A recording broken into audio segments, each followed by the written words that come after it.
Kenzo is the son of a soldier. He's the son of Chef Ali. Bamwita Eddie Kenzo, tatawe omutufu yani. He's a gate man who was working on a gate at World Vision. And then my father told us that you are not allowed on this gate because the person that employed him told him that this is a small this is a small house, you don't need a family. You know the house they build on a gate. Kenzo ono aina story ezimu kuzeetaaga okuwandiikako era zendowooza nti zandibadde very inspiration naye mulimu ebitagatta njagala ulize wano. Ejo President Museveni yagambye nti Kenzo yamugamba nti tatawe yali Chefe Ali. Chefe Ali yali Elia Mwine eyali mu magye ago aga NRA agali aganaggwano nnyo agagenda mu nsiko okuba emundu. He is believed to have recruited omwami ayitibwa Fred Rwigema ate nga ono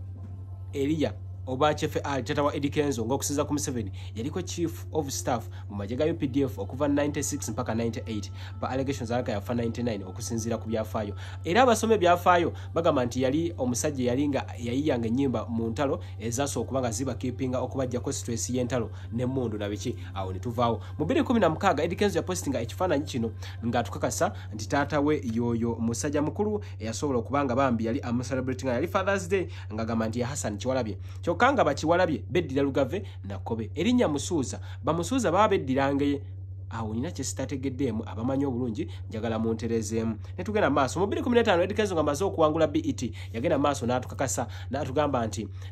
yanyumya emboozi ya kitawe actually ne mu kavidiyo kano kweyo interview y'omukyala nja kusaba nno osooka osharinge owulirize olikinge video eno kakati Kenzo agamba nti taata we mweno video mukano kengenda okulaga ka interview yali ayogera ng'agamba taata we yali gatekeeper ate wali taata we gwe yagamba Museveni yali musajja wamannyo abakuba engebete ate yali musajja chief of staff mu magye ga Uganda abamusajja wamaanyi wabula mweno video Kenzo agamba nti taata we yali musajja gatekeeper era mbu taata we yasooka omulaba yali ayina amaka g'akuuma amaka nga taata we takkirizibwa kubanga ayinayo abaana era mbu Kenzo bamulabiranga distance n'abawuliza n'olumu ku mmere gye bamuwanga okulya ng'akuuma mu bitundu byeyo gye baali bawangaalira jjukira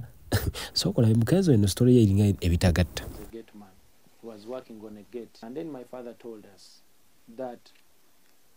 you are not allowed on this gate because the person that employed him told him that this is a small this is a small house, you don't need a family. You know the house they build on a gate. Yes, and he told us just stay there in a distance, I will come and meet you from there. Nti Kenzo taata bambi yatuuka ekiseera ne yeefulako n'omulalu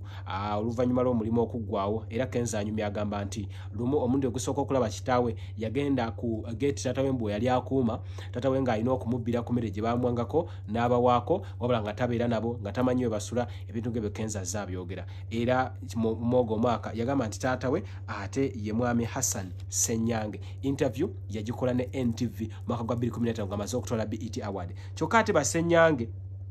baba ba Lugave na Mamba story eno abaana tuli banyumiza tuti abamanyi obulungi banaye mututereezeemu olw'ensonga ate mulimu ebitagatta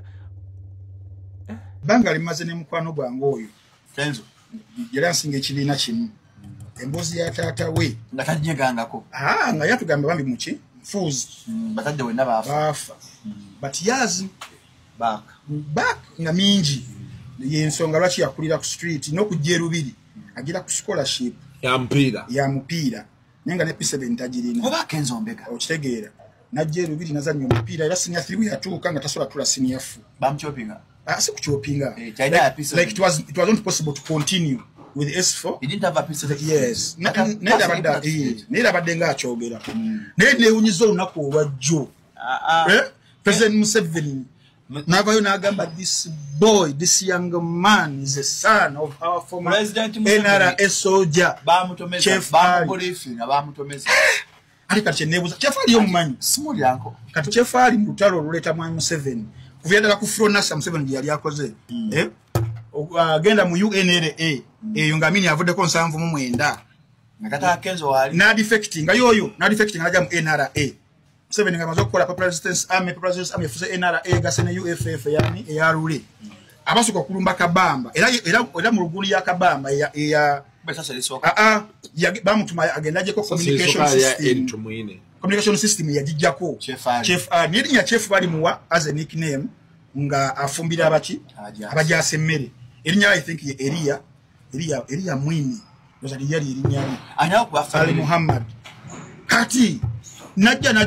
NRA enejja ne bagenda mu nsiko ne bawangula then around 1999 musajja watu nafa yafira ku gundi ya brigadier bamukuba mawuli lenga yafa family ya muzika tis of course Kenzo yazika mwana Chef Ali kati ngata namuzala ne banga Wabula banna. so Chef Ali ya 1999 ngata nazala Kenzo ayali amuzadde yamuzali ambufu yali amuzadde Kenzo wa 87 wa 88 ate Madonna mwana Chef Ali the even Lizembo ne mwana alukidde muzayidde bakukamba don't you see the even Lizembo natidde Shalom nati navudde mu bulirye akavedio nakalabe n'engugumuka ngenda wabwe nenzija mu saati n'ekuba amasawo buli jobi ngamba mpakana kasukuba bagamba Museveni kasuku gwola boyo wa amani wa opposition wa amani nakuli yako bilioni nga 3 ne awasizo Kenzo kyekitufu kyeki kubanga bwabanga Chef Ali yali Daka because yali Daka olwensonga Kenzo agamba nti is a son of a Daka. So Chef Ali yali Daka oba Senyange oba Kyewalabye kitufu. So when he came to see us, he told us that he can only give us some small portion. We eat from a distance, and after eating, we need to go because he doesn't want his boss to know that he has kids. So that's what we did. We waited, he came, he gave us something to eat, and then we went. So all the time we came to visit him, that's what we've been doing. You don't come straight to the gate. You just stay somewhere there. When he sees you, within the time he comes, greet you. When he has something to eat, he gives you. When he doesn't have, he tells you to go back. He doesn't know where you're going, where. Kezo inengeri gye wagenda okyukamu n'oyingira kirase y'abantu abategeevu ne Bebe Kulu ne Bebe Kulu naye bambi Bebe weebale naawe Bebe Kulu naawe wakula sibu kati Bebe Kulu ayogeredde ebintu by'ekintu ekikulu Bebe kati ulabye ebintu byakola by'abantu bakulu bannanga abayimbi mu kiyige okuyimba kokka tekimala oyina okweyubula bakita metamorphosis mu luzungu bakita metamorphosis president asiba akyogera mu nsi ebitonde byonna byeyubula ekisaanyi kifuuka ekiwojjolo omusota nago gweyubula n'abantu tulina okweyubula tosula kubanga ebintu byokola byokyakola mpaka kati Kezo ne Bebe Kulu ekibafudde ab'amaanyi bayina ebintu bye baata toyinza sanga Bebe Kulu ng'ali mu kabaala atudde negwe n'obanga oli muyimbi oyina erinnya okyalya muwogo w'ebinzaali oza ndi superstar oli muyimbi oyina erinnya ne okyalya kali ebisigadde oteekewo gundi nakani gundi oteekeko nze njije president mugategatekawo walayo omuntu awandika naga nze ddala yakwesiba kuba president nkwate ekyokubiri anti nzeku protectinga awo protecting obutaveno ku kitanda aye tudde kuti atutandike kaya ya president amuwambye yakozeyo nako sagwa amuteeko okategeera tukikole ku lw'obulungi bw'ensi n'olw'obulungi bwa industry yange kubanze wano sigenda lwawo era abasawo tuli wantu kugulana buli kadde nze njagala kutolokawo sagala ensebeera awo egambe bannayo oba mu NUP bakukuba amasasi n'obeereyo ku kitanda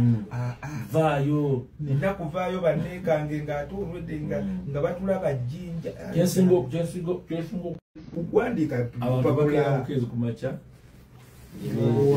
anti nange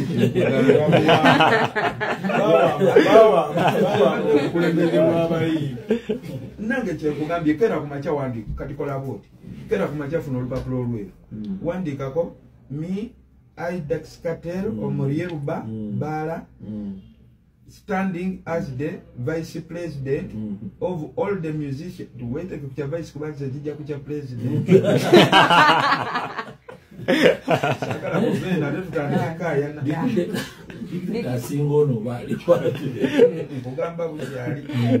as the vice president of the all musician and all the industry at large yonna bana mawulire ba comedian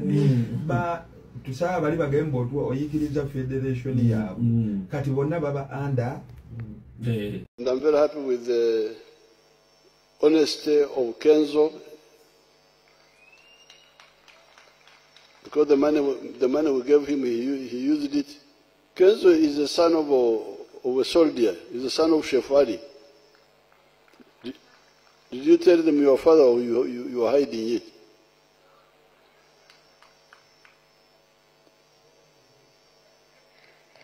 He told me he's the son of Chef Ali. Where are the other children of Chef Ali?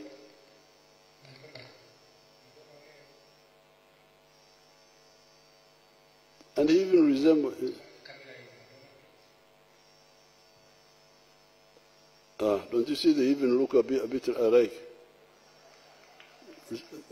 They resemble. So I'm very happy. I congratulate all of you. Katikino chemuliko eyondozo kuno kubaloza.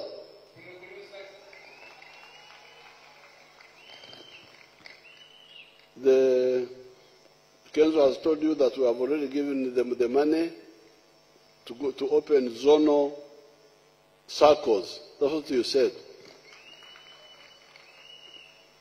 But after the elections, we are going to do much more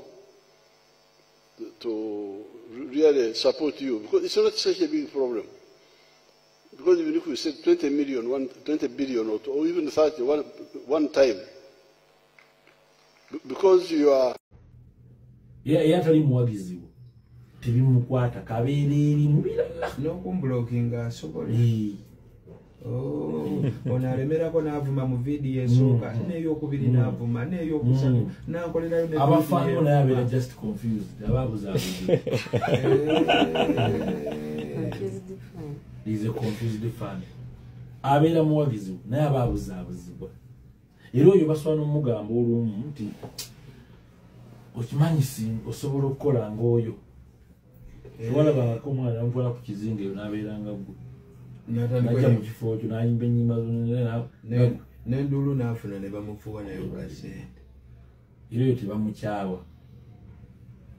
waliwo oboleze kabebiko ne kakuwonoona era tutuka katuge oyonjaluzza tumukalera Kateera onkubye surprise nene ku bayimbi bamwawo noluusa oli musajja wange ati mbadde situbaayo nga tetumanyi kyenga nti obulwadde buno gana amasasi tegazze nga like ndowooza ne Katonda abitegeka otegeere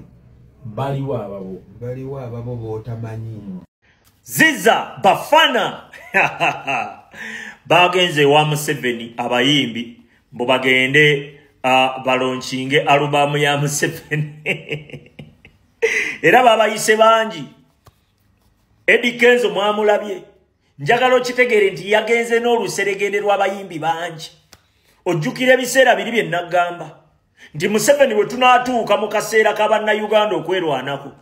asobola okweyambisa bano abantu abalina influence ne batandika okulinnya Bannayuganda ku buleeki okubalemesa okukola ki okwerwanako kiki kye twakola ne tukisalira eddagala ne tubakuba bonna nga tuwulira buwulizika statement yaka nga tukuteerawo ku kaliya ne tubakuba bonna ne tubamalamu kwega Museveni kye yeetaaga mu bo twakibajjamu osigedde Museveni yeetaaga influence yaabwe bajje babuzeebuze abantu bajje bakolenga statement eziwagira Museveni n'okukkakkanya Bannayuganda naye kati ssaawa zino Museveni yatutte bifaananyi tebakyalina mugaso tebakyalina kye basobola kumuyamba lwaki twabatuulako twamanya ti mu maaso eyo abantu bano bagenda kutufuukira ekirala ne tubateeka ku kaliya twabakuba era bangi nnyo mwanyiiga bangi nnyo ne mutuyombesa ne muga twefuula biki twefuula biki Ziza Bafana wamulabye yasembyeyo juzi wano wamulabye yekubisiza akayimba ajja gituulamu leka nkubuulireko ffe tulaba omuntu atwetega ate buno obudde bantu kwetega lwaki bakimanyi Museveni agaba kasente mu buno obudde kati kiki kye bakola beefuula abagenda okugatta amaanyi gaabwe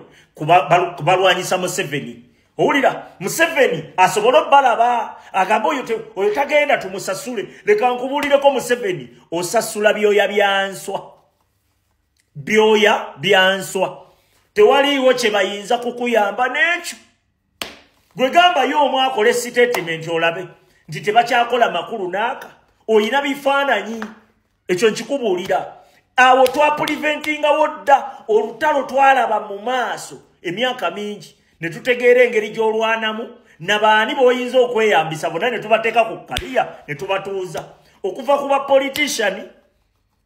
abaali mu opposition abafere ne tuzzaako bannaddiini ne tuzzaako ba motivation speaker abantu bonna abalina influence nga tebayimiridde na bannayuganda bano abeefuula mbu nze sibiriimu bonna twabakuba kati tekyali asobola kukola statement nekola impact eri awo oba nekuyamba gwe Museveni okyali mu bukodyo bukadde twamanye nwanayo ne tukozesa ne tupreventinga Ziza Bafana, how are you?